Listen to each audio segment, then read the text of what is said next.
here I'm kind of putting it in the context of groundwater and the idea of streams showing resistance or resilience to climate change.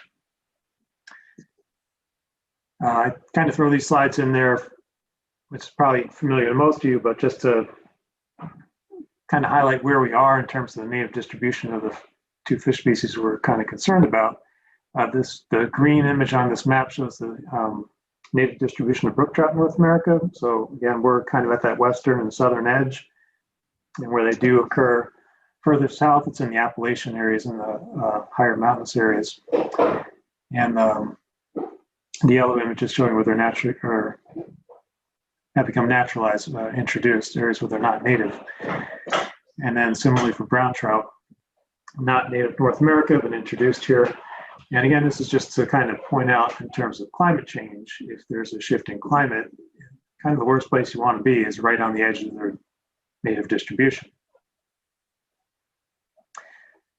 I want to use this figure on stream temperature to kind of illustrate the point about the difference between resistance and resilience to climate change.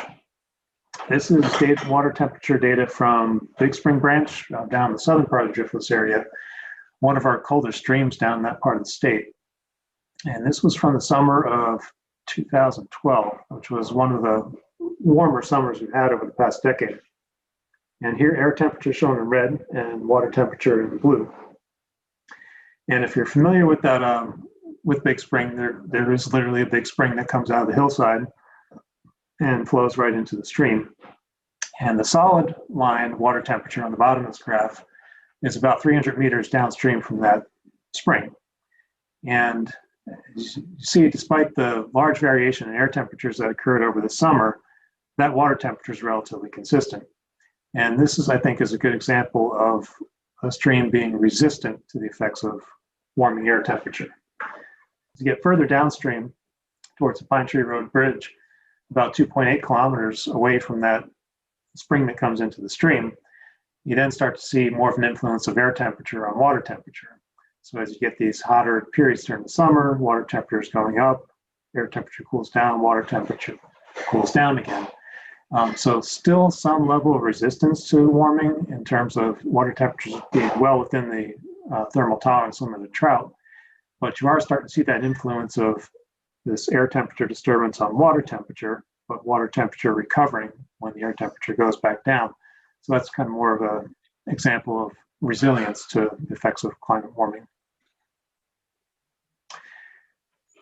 So map of our classified trout streams in Wisconsin. I drew that red line in there just to highlight the driftless area, and again to point out the high density of streams, cold water streams and trout streams that we have in that part of the state. And I do this because I want to show a map that some of you may not have seen before. This I found in a 1975 issue of the Wisconsin Conservation Bulletin, and it was in an article on trout stocking. And they put a map in there. The red line wasn't in the original, but I again drew that on there to highlight the driftless area. And this map was showing by shaded areas, counties of the state where you had high densities of streams with wild trout populations.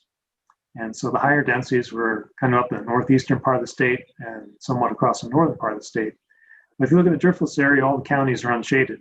And at the time, within many of our lifetimes, back in the 1970s, there just weren't a lot of wild trout in streams in the driftless area. Many are probably familiar with the reasons why that was. We went through, a late 19th century, much of the 20th century, which is poor land use practices in many of our farming areas in the driftless and elsewhere. Seeing these row crops up and down hills leading to significant erosion. This is a classic photo. Some of you have probably seen before in the driftless area. Just devastating land practices that really led to a lot of soil loss. Fortunately, there were some very smart people early on that recognized soil conservation as a problem, and they instituted one of our first watershed projects in the driftless area in the Coon Valley part of the state. And it was through efforts like this that we did start to improve how we use the land for farming and other things, and our streams benefited from that. We still live with the legacy of those poor land use practices. You'll go through many streams in the driftless and see, eroded areas like this after big floods, and you just have all that sediment that deposited in these valleys over many years. It's still there, but we're doing our best to kind of address that in our stream habitat projects. But there were a number of things that happened over a number of years that really led to this resurgence in trout fisheries in the driftless area. Back in 1970, it was identified that there was a step increase in base flow. So this was related to changes in precipitation patterns over long periods of time, and then also changes in agricultural practices. We had our stream habitat development program, again started with Bob Hunt's early work. Then we got the trout stamp that provided a dedicated source of money to this. And then, in the 1980s, it really took off. Dave Vetrano with the lunker structures that he put into many streams, did a fantastic job of helping build trout populations. The Farm Bill was a big thing. Cross-compliance, conservation programs, conservation reserve program, putting environmentally sensitive land out of agricultural production. These were things that helped improve recharging groundwater, which was, I think, and again, getting that base flow up, which made a big change in the ability of our driftless streams to hold trout. And then, of course, the wild trout stocking program, helping, put fish in with better genetics that had a little better chance of becoming established. And that's where we kind of leads us to where we are today with these fantastic fisheries we have in the driftless. So now we're faced with climate change. We're seeing warmer and warmer temperatures during the summer, bigger precipitation events. What are these things going to do to our trout fisheries? There are a number of publications that many of my colleagues and I worked on over the past decade or so, and just want to highlight these here. One on the left, USGS report on stream temperature model. The one in the middle is the FishViz fish distribution model. And the one on the right is a more recent one that takes the output from those two USGS modeling efforts to look more closely at what climate change may mean for trout distribution around the state of Wisconsin. These are all available online. I'm happy to send out links to any of these if anyone's interested in kind of digging in the details. I don't want to spend too much time on methods, but I just want to highlight a couple important things. The stream temperature model, what was really critical to that was a soil water balance model that Steve Westenbrook at USGS put together. And that basically provided a connection between precipitation, groundwater, and stream temperature. And that added a lot of, helped make the stream temperature model much more accurate. The FishViz species distribution models, again, these are based on kind of landscape scale characteristics, the stream channel, of course, but superficial geology, land cover, climate, and of course, these models are based on empirical fish data from surveys around the state. And then the climate projections, these are based on the A1B emission scenarios. It's kind of middle of the road, moderate to high emissions. We don't know how the emissions are going to necessarily change over time. This one seemed, figure taking a middle of the road approach made the most sense. And then for the fish distribution and the stream temperature models using 10 or 13 general circulation models. These are the climate models that are climatologists at UW, University of Wisconsin-Madison used. They took these global general circulation models and downscaled them to the scale of Wisconsin so that they were more relevant to our modeling efforts for stream temperature and fish distribution. And here's the next few slides. I'll show some of the outputs from these models. So on the left is stream thermal class. This is based, these are color coded based on the July mean temperature. And these different thermal classes are based on fish communities that you see in these streams. So the cold streams in blue and the cold transition streams in green, those are the streams that are thermally suitable for trout. They don't all necessarily have trout in them on this map, but those are the ones that have the temperatures that are suitable for them. And then the orange and red streams are the ones that tend to be warmer, where you don't find cold water fish species like brook trout or brown trout. And then I threw on the map on the right from the soil water balance model, which gives a visual representation of groundwater recharge around the state. So the low recharge area is shown in yellow, up to the high recharge area is shown in blue. So again, they were seeing much higher groundwater recharge in the driftless area and in the southern part of Wisconsin. And you also see some of those spots in the kind of central sands area as well, and then up in the Lake Superior area. So projections for mid-century. First, stream temperature. So again, the figure I just showed you on the left, current day. And I totaled up the number of stream kilometers or stream miles for the cold and cool transition streams, ones that are thermally suitable for trout, roughly about 57% of streams in the state. And then if you look at the mid-century projections, again, this is not a prediction of what's necessarily going to happen, but a projection based on the models. And what we did for this, there were 10 different global climate models that we used, and just took an average of the output from those. And it showed a reduction down to about 39%. But the main things to point out on this is, where cold water is projected to remain. And that's, again, largely in the driftless area and the Lake Superior Basin.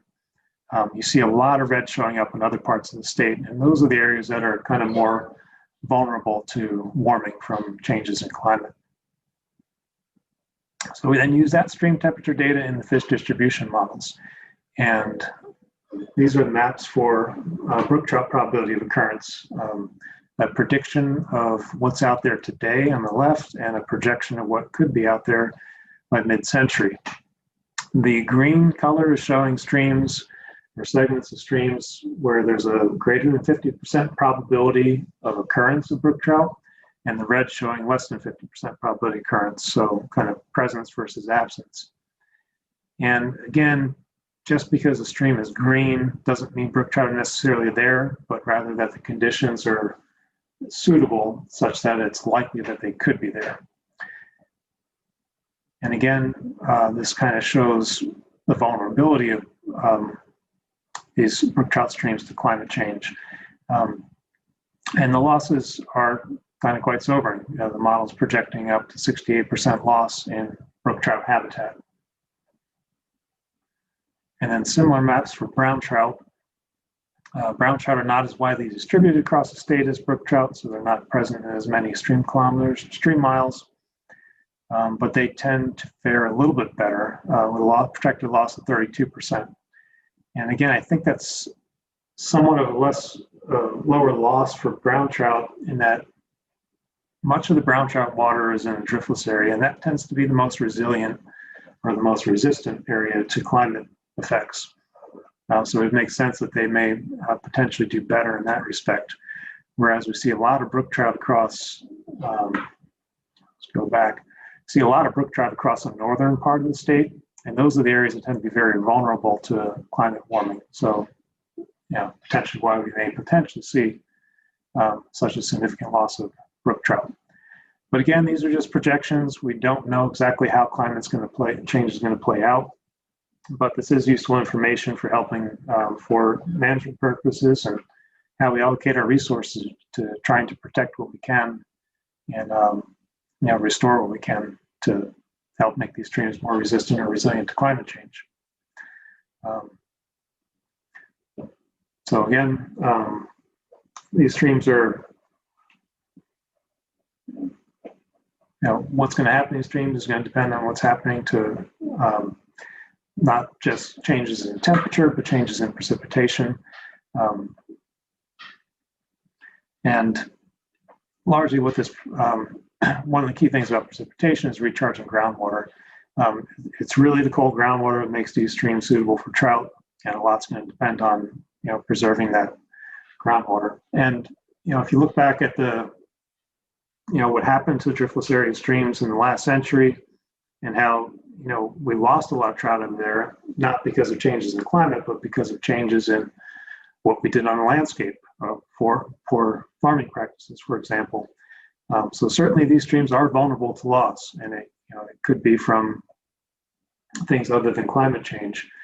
But if we're going to have these trout streams being resistant and resilient to changes in climate, it's also going to be important to make sure the way we live on the landscape is conducive to keeping groundwater recharged and keeping cold water going into these streams.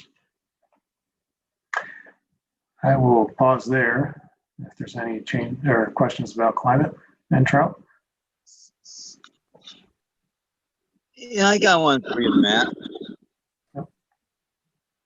I have a DVD called Driftless Area Regional and Property Analysis put out by the DNR. This is before the Walker administration. I got the copy over at the Kickapoo Valley Reserve. We had a meeting over there, and it was pretty much stated in that DVD, I believe, that this is all going to happen. Are you familiar with that? Yeah, I know Paul Cunningham put that, kind of led that effort of the property analysis. So you're saying that was presenting this as this climate change effect and loss is going to happen? Pretty much, they kind of said this might be coming. Yeah. Of course, the Walker administration got rid of it right away, but I have 2 copies yet.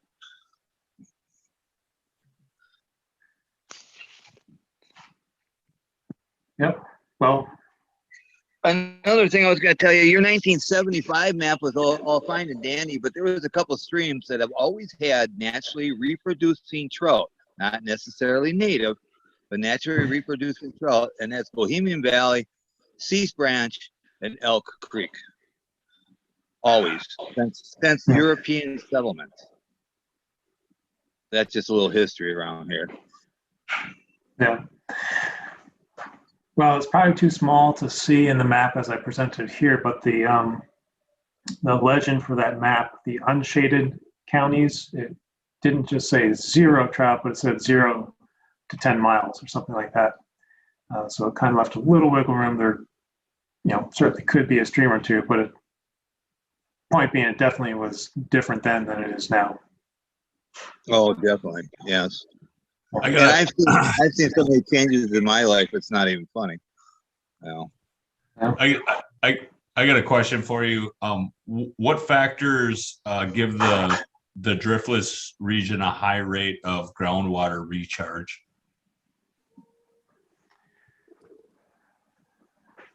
I would say that gets into the geology of the area, the karst geology. And it's a little out of my area of expertise, but that's probably one of the big differences of the driftless compared to other areas. So it's just more conducive to producing and providing cold groundwater to these streams. To build on Nate's question, I think one of your maps showed that the eastern margin of the Central Sands ecological region was also an area of higher recharge. Is that what your map showed? This recharge map here? Yeah. Yeah. Yeah. That's very interesting because that's Waushara, Marquette, part of Wapaka County, and that's a lot of headwater streams, and they're all tilted toward Lake Michigan, and they're just on the edge of where all that groundwater is being pumped out. But as we look at that section of the state, that just shows how lucky we are and how we need to really, really focus on protecting our groundwater supplies in those counties that we just mentioned. And that's very informative. And then as I've looked at some of your maps that shows the streams that are expected to be resilient for brook trout through mid-century, and we've got a couple of favorite ones just in that reach of the state that we're really, really proud of. So your presentation here is really, really highly valuable. Thanks. It's Hi, Matt. If I could intervene. Yep. I have a quick question. So we've talked about groundwater recharge and soil runoff and how we've protected all of that. My question is there any sort of working with the landowners to implement trees and habitat and shade to increase to decrease the temperature of the streams? Because one of your slides predicted or presented as the groundwater where it came out and then a half a kilometer and then still far down the stream. But what are we doing to help that water stay cool? Is there some program with landowners to create shade on those streams to help preserve that temperature? Yeah, those are all very good questions. It's certainly been a hot topic of conversation in the driftless area. Do we restore streams? When we've typically gone in there to do stream habitat restoration projects, we go in with the heavy equipment and take out these box elders and willows and things, and you would open up the canopy. And there's, of course, been discussion on, well, maybe we shouldn't be doing that. Do we need to put shade canopy over these streams? But then does that be trees? Can it be grasses? No good answers on any of this yet. There's still a lot of debate. I'm not aware of any programs, at least within the DNR, that are promoting shading like that with landowners. Although I know, I think Dan Oley was doing some work on Black Earth Creek where they were planting shade trees along that stream. So certainly some of it's happening, but as far as working with landowners on it, I don't know. And there was also a graduate student at Stevens Point, and this might have been 10 years ago now too, who did a study looking at specifically how shading can help keep stream temperatures cool. And he did that in the central hardwoods portion of Wisconsin.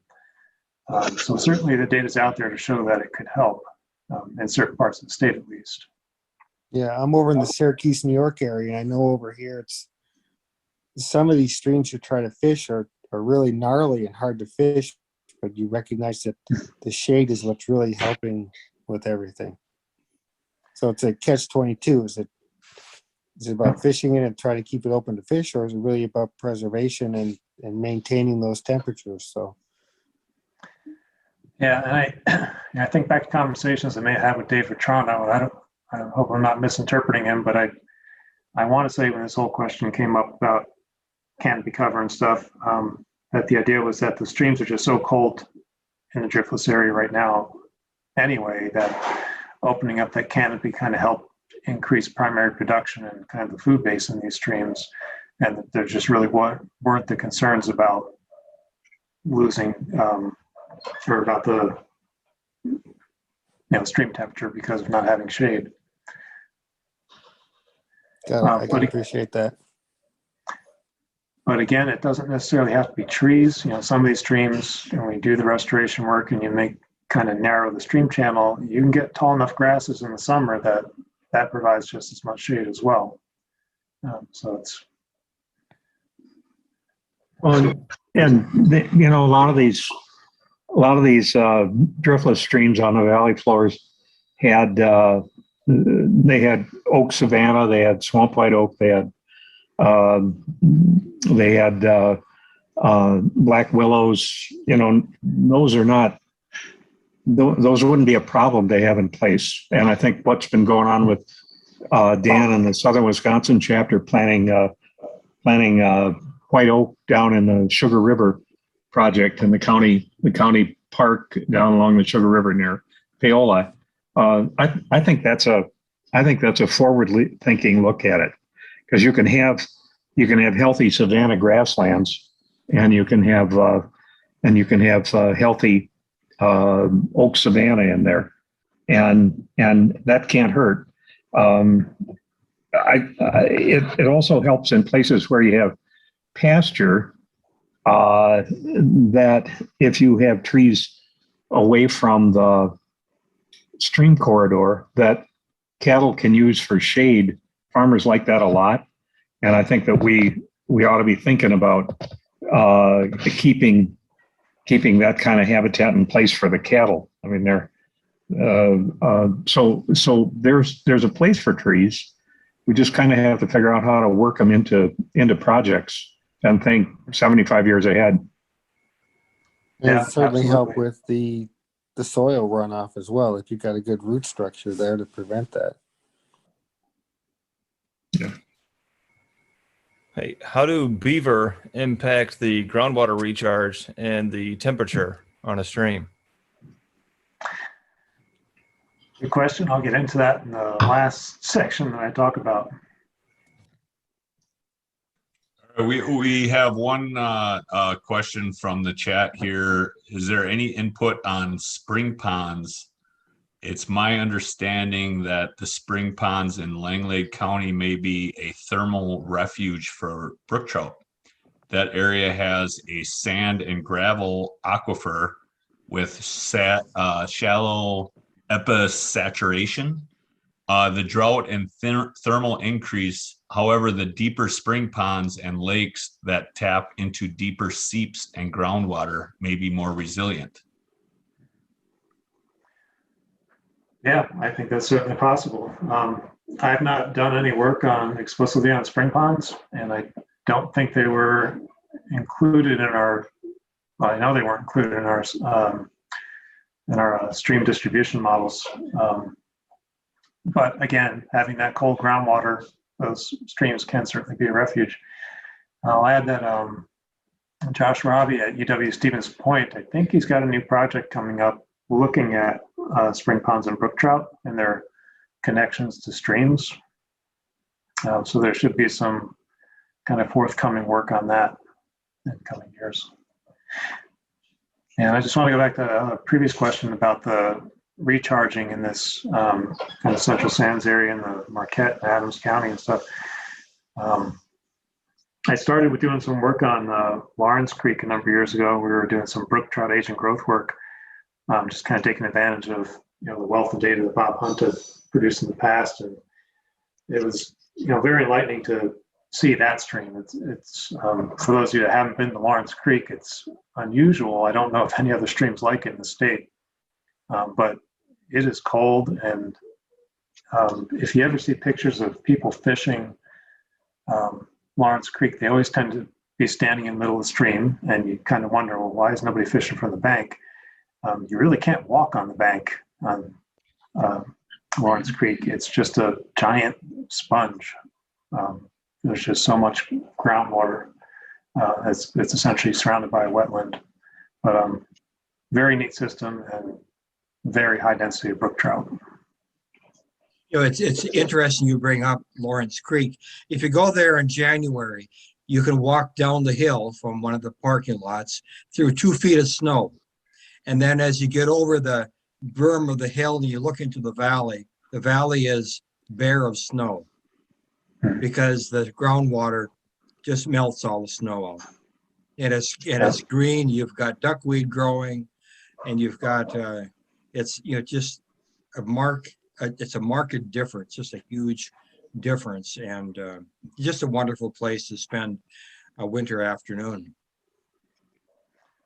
Yeah, it's actually, I haven't been there in the winter, but it makes it sound like I probably should be there at some point and see it. Yeah, in that description you've given, you can find several streams in that region that are very similar, where you have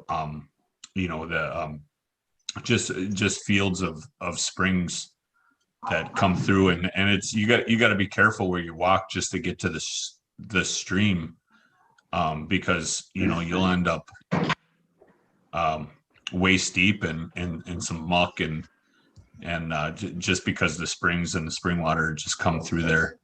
But that brings me to the next question, and I know there's a lot of sand in that area also, and I'm just wondering, with the shading issue, if the whatever's at the base of the stream, if it's sand, which is a lighter color, is that going to reflect the the heat more than absorb it. And so that shading wouldn't have as big of an effect on it. And then somebody also mentioned that they read a study that aquatic plants keep streams cooler than shade trees in some situations. Yeah, those are interesting questions. I don't know that I have any good insight on that. Getting back to the question with trees.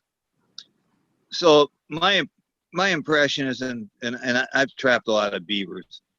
I think that you need to take out all the box elder and all the willows, get rid of all the food supply, in order to have a productive trout stream. Otherwise, if you leave the food supply, you're going to have nothing but beavers.